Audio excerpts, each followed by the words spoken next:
शिवरायांचे 12 गडकिल्ले जागतिक वारसा यादीत। विधान भवनाच्या पायऱ्यांवर सत्ताधाऱ्यांचा आनंदोत्सव।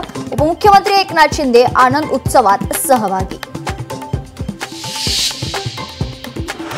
सत्ताधाऱ्यांमध्ये जयंत पाटलांच्या राजीनाम्याच्या चर्चा। मात्र जयंत पाटलांनी अद्याप राजीनामा दिलेला नाही। सुप्रिया सुळेंचं स्पष्टीकरण। राजीनामा पाहिला नाही, वाचला नाही, सुळेंचं विधान। शिवसेना पक्ष आणि चिन्हा प्रकरणी आज सुप्रीम कोर्टात सुनावणी। पक्ष आणि चिन्हासंदर्भात ठाकरेंची कोर्टात याचिका। सुनावणीकडे साऱ्यांच्या नजरा। मुंबईतील दादरमध्ये आज शिवसेनेचा जाहीर मेळावा। एकनाथ शिंदे करणार कार्यकर्त्यांना संबोधित। ठाकरे बंधूंच्या युतीवर काय बोलणार याकडे लक्ष। इगतपुरीत आजपासून मनसेचं 3 दिवसीय शिबिर। जिल्हा आणि राज्यस्तरीय पदाधिकाऱ्यांना राज ठाकरे करणार मार्गदर्शन। मनसे प्रमुख काय बोलणार याची उत्सुकता।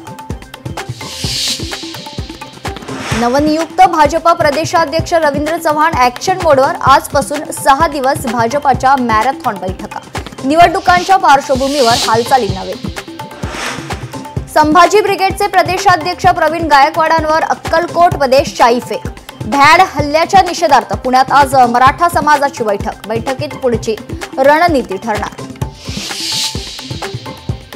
बच्चू कडूंच्या सातबारा कोरा करा यात्रेचा आज समारोप। पहिली शेतकरी आत्महत्या झालेल्या चिलगवान गावाला देणार भेट। अंबोडा गावात सकाळी 10 वाजता जाहीर सभेचंही आयोजन। भारताची बॅडमिंटनपटू सायना नेहवालचा संसार मोडला। पारुपल्ली कश्यप पासून 7 वर्षांनी विभक्त। इंस्टाग्रामवर पोस्ट करत सायनाची माहिती।